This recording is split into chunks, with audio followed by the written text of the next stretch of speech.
Thank you for tuning in to this episode of VetBiz TV. I'm sitting here with a young lady who in 2017 was the Wisconsin Veterans Business Chamber of Commerce Business of the Year.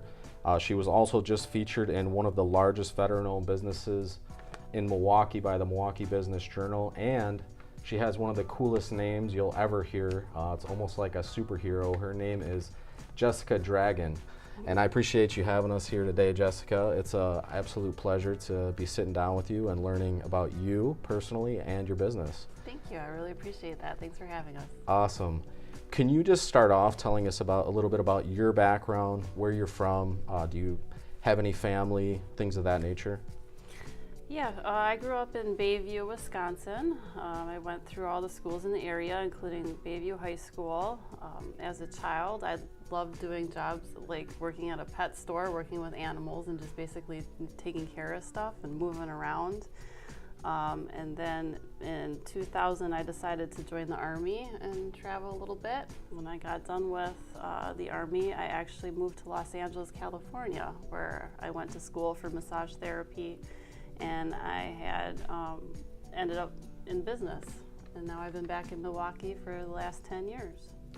So was joining the military, was that something that was always on your radar that you always wanted to do, or was that just something that just came up all of a sudden? No, not at all. I never wanted to join the Army. And in fact, when I would see a recruiter in high school, I would not want to make eye contact because I would never want to do anything like that. But what it really came down to, I was going to college to be a human service worker. I was going to work with teenage boys that got into trouble, but long story short, ended up working with developmentally disabled adults. I was a supported living worker. I had 3 jobs. I was going to college, and I got into a car accident from hurrying too much. And I was like, wait a second, what am I doing? I'm 19, and this is too serious. This is too adult. And decided I didn't want to continue on to school, but what is the honorable thing besides going to school? Well, joining the military. So that's what I did, and I traveled for 4 years with it. What was your job in the military? Transportation management. So my first duty station was in Korea, and my job there was sending the soldier stuff back to the United States and doing customs inspections. And then when I went to Kuwait, I worked at the airfield, taking people off of the airplanes and keeping track of cargo. So that's one benefit of the military, right? You get to see different parts of the world for free. I mean, not for free, you got to give your time and stuff, but... Absolutely, it opened up my world from a United States view to a world view, and I can really appreciate the military for that. So what was your transition like once you exited the military? I mean, it was interesting. I moved out to Los Angeles right away. I think after sleeping on a cot for a year, it was hard for me to lay flat. So I really remember that kind of stuff that would happen. But I think it was fairly easy trying to navigate through the civilian world. I liked working at the airport, and I would have loved to have continued with that. But the way the security was and everything, I couldn't figure out how I could get employed there, which is how I actually ended up in massage therapy. It was because I just couldn't figure out how everything was working to get me to do what I was doing in the military. Sure. I had to do something else. What's one experience or one thing that you could say that you took from the military and now you're applying it to your business today? When you're in business, I find it's never going to stay the same. You're always going to have to recreate it. So the way that the business model looked over these last 14 years have been like, they're so different from when I first started. So it's like the end game is to do my massage therapy and take care of people that aren't necessarily feeling well and having a staff behind me. But you never know what you need to do according to like what area you might live in, or who the massage therapists are, what are the clientele like, and there's always another level to get to. There's just another level. Definitely, just like the military, there's always a new challenge around the corner. It's never the same. You can never go back to the way that it was. You gotta move forward, just keep doing it. Sure. Why massage therapy? Like, why was that a good fit for you, and how did you get involved in it? Well, the joke is when I was in the military, because I would have liked to have been a lifer, but when they sent me to Kuwait, I realized it just wasn't that relaxing. And massage therapy actually is way more relaxing, so that was enticing to go in the field. But basically for me, I couldn't sit still, so I needed a profession where I kept moving. I signed up for massage school just on a commercial, really. And one of the first things I learned is that your body has the ability to grow veins around blockages in your heart if you do cardio. And I just thought that was absolutely fascinating about natural healing. So it was, tell me more. And I just kept going to school because I wanted to learn everything I could about the profession. And I just like people. It was just always about being around people and getting to enjoy their personalities and letting them see them feel better, but then we're also 100% mobile, so I never sat in one place at one time, so it just totally worked for me all the way around. Sure. So when you got started in the industry, was it just, did you work for somebody and then learn from them and then start your business, or did you just go out and start your business? No, I went to massage school. They gave me an internship, which really made all the difference in the world because they taught you how to book your own appointments and find your own clients and keep your clients and things like that. So I had that behind me. They also told me I could take the clients with me when I graduated school. Unfortunately, after a while, they realized they didn't have clients anymore because all of us were taking them, and they gave an offer that we could compete with. So it's like, oh no, I don't have any more clients. What's next? You know? Sure. I had gotten a job at a hair extension studio in Santa Monica, being a hair extension assistant / massage therapist. And the two professions don't go very well together. And on the off chance that somebody did want a massage, the owners would be like, I need Jessica for this. Can you come back tomorrow? I'll comp you. Well, you totally lose a client when you do things like that. But they did tell me that if I had my own clients, I could go and take care of them and then go back to the studio. And I did that. I worked out of my house for a little bit. And I learned very quickly that doing something that I loved in 1 hour, I did much better than sitting at a place that I didn't like being so much. And it took me about 3 months, I think, to realize that I could actually quit. I was trying to get fired, believe it or not. And they would not fire me. But I finally quit, and my friends started advertising what I did. And the next thing I know, I've got business working out of my house. But in the meantime, I had people calling me, asking me to go on location, and I liked that much better. I mean, I saw the most beautiful houses you would ever see, and I never sat still in one place at one time. It was always a different thing to do. So I decided to become mobile. I got a job at the top spa in the country at the time in the area. I called that my office, and I said, either you can see me at my office or I come to you, and people 95% of the time had me come to them, and then eventually I was able to sustain myself. That's awesome. And that was all in California? That was all in California. I did everything in the company. I did the accounting, the marketing. I even learned how to do SEO marketing. I did all that on my own to run the business. But then after a while, it's like, even when I'm 80, I'm not going to be able to keep doing massage therapy because it's that physically demanding. What am I going to do? Sure. You know? When I moved back to Milwaukee, I didn't think I would be able to do mobile massage therapy. I thought I was gonna have to be a waitress or something, because my mom, like, when something's wrong with her, she goes to the doctor and takes a pill or gets it cut off, and that was my experience of Milwaukee. I didn't know. But when I moved back here, I realized that, you know, we are incredible with the professionals that we have in terms of natural healing here. I'm actually pretty proud of the community that we have here to take care of people so that they feel better, you know. So I started out massaging, and through a childhood job that I had, I got a guy who would try to commit suicide, and wasn't able to follow through on the job. It left him disabled. So I would go over there, and he was like my best friend in high school. He was just in a handicapped body where he just can't move around anymore. He's paralyzed, he had pretty bad brain injury or whatever. And it was so much more fulfilling to be able to see somebody that was that kind of position than to just actually go on location with people that didn't have issues like that. And then from there it just grew, where I started getting more and more developmentally disabled adult homes that I would go to. And in the meantime, when I needed help, I would contract other massage therapists out to do stuff. I found that they felt more fulfilled with that type of work as well. So it worked. It just worked to be able to see disabled elderly and hospice residents. And then for everybody else, we do chair massage for corporate and small business. That's pretty amazing that you are doing those types of things, you know, especially for your friend that you had in high school. I mean, when you look at the scope of different things in spa massage and what you do, I mean, how that can affect somebody and help them, through their current circumstances is pretty amazing. Oh, absolutely. And it's so cool because the work that we do with developmentally disabled and elderly in hospice, it's not just taking care of that particular client, it's taking care of the family.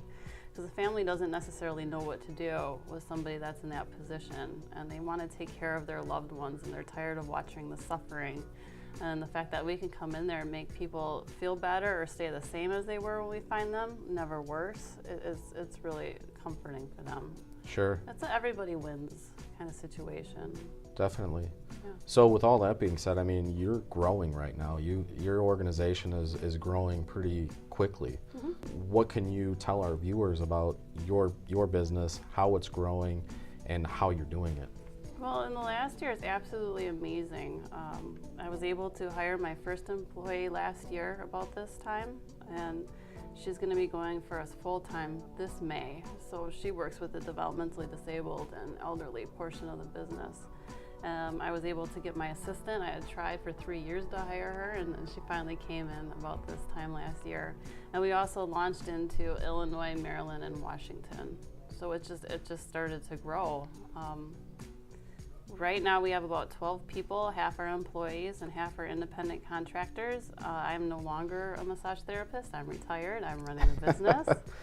And I think the biggest challenge, the scariest thing for me is payroll. To be totally responsible for somebody else's financial health, including taking care of the families and the dreams of what my staff wants. It's a scary thing to tackle. Definitely. I mean, it was so much easier when I was practicing all by myself. I just had to worry about me. But when you have to worry about other people, it's a whole nother thing. Sure. Well, congratulations on the growth, because that's awesome, and I love what you're doing, because just a great idea to go out to businesses and homes, and however you're doing it with these senior care centers and stuff like that, just to help these people mobily is an awesome thing, and they don't have to go anywhere. Well, you can do it in the comfort of their own home. It's a population that really hasn't been thought of. I think it's kind of forgotten because they're stuck at home and not really feeling so well. So sure, we'll take care of them. So part of the VetBiz TV is Aim, Execute, Advance. Can you talk about what your target is right now? What's your aim, and what you have going on with your organization? Our specialty is with disabled elderly in hospice. That's like one portion of the business, but then the other portion is with small business, corporate, and spa parties and things of that nature. In terms of long-term growth, we plan on getting our massage therapists into the VA hospital. So that's another leg that we're looking into. Another market that we work with is liposuction and cosmetic surgery patients. That's another area that we work with. So, how you plan on executing on all those things? Is it all referrals, or? With me practicing all by myself, most of my sales came from like online. There would have been no business if I could market what we did on there. So right now we're going back to search engine marketing. Of course, I'm not doing it this time, so I had to hire somebody to help me with that. All these other people I have to get to work, so I've been more in the community networking and things like that. I belong to the Veterans Chamber of Commerce, which has been instrumental in terms of our growth. They let me talk on panels and be the expert. We're able to accept IRIS participants now because of my participation with the Chamber. And we're getting a lot of strategic partners through that. We also belong to a couple of other organizations that are involved in events all over the city, so we can participate with that. But yeah, it's just really about building a team. I just hired my first salesperson on Monday, so I have that. This is the Awesome. First time that I've ever had a team of people doing stuff other than massage therapy. We've got data entry clerks now. All they do is submit our business to as many businesses as we possibly can get to. And of course, we have to submit for supplier diversity because government contracting is a big deal to us. Sure. So, yeah, public speaking, trade shows, you name it. We're a little bit of everything. When I don't know what to do anymore, when I get stuck with the business, it's usually a good idea to pick up a book and start reading. Because I find everybody that has anything to say, they've already been in the position that I've been, and they're able to teach me what I need to do with the business. And this year I hired a business coach as well who made me read some more. I think I stopped reading for the last year or two, but it's making a big difference. How else are you going to grow? You can't grow unless you keep teaching yourself stuff. Exactly. That's a great point, by the way, with the pick up a book and learn from somebody who's been through it. I mean, how many things are in books out there? There's so many. Everybody's got a book these days, it seems like, but in most cases, those individuals have already been through the situation that you're going through, and why not learn from somebody who's gone through it and is now successful? As far as the advanced portion, I think you kind of covered that a little bit and how you're executing it as well. What would you say has contributed most to your organization's growth up until this point? I think once I really stopped doing everything myself and getting around other people, then I was able to really grow.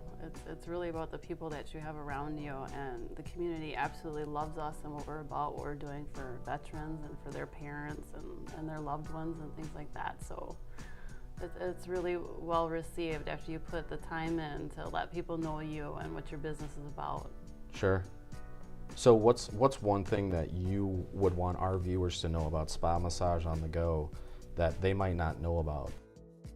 Well, we're doing a number of programs right now. Like we have a referral program where you can earn if you give us a paid referral.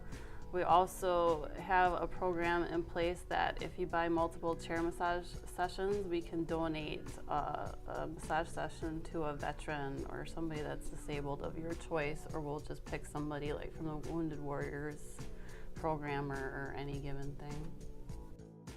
Then the last question is here, how can our viewers find Spa Massage on the Go and you personally? Well, you can go ahead and do a search online for Spa Massage on the Go, or visit our website at spamassageonthego.com. I'm Jessica Dragan. I'm LinkedIn. I will be the veteran waving to you for my picture in the fatigues. And then we're on Facebook as well, Spa Massage on the Go. Awesome. I want to thank you again for your time today. It's been an absolute pleasure to spend some time with you and learn more about your business and obviously share your story with our viewers.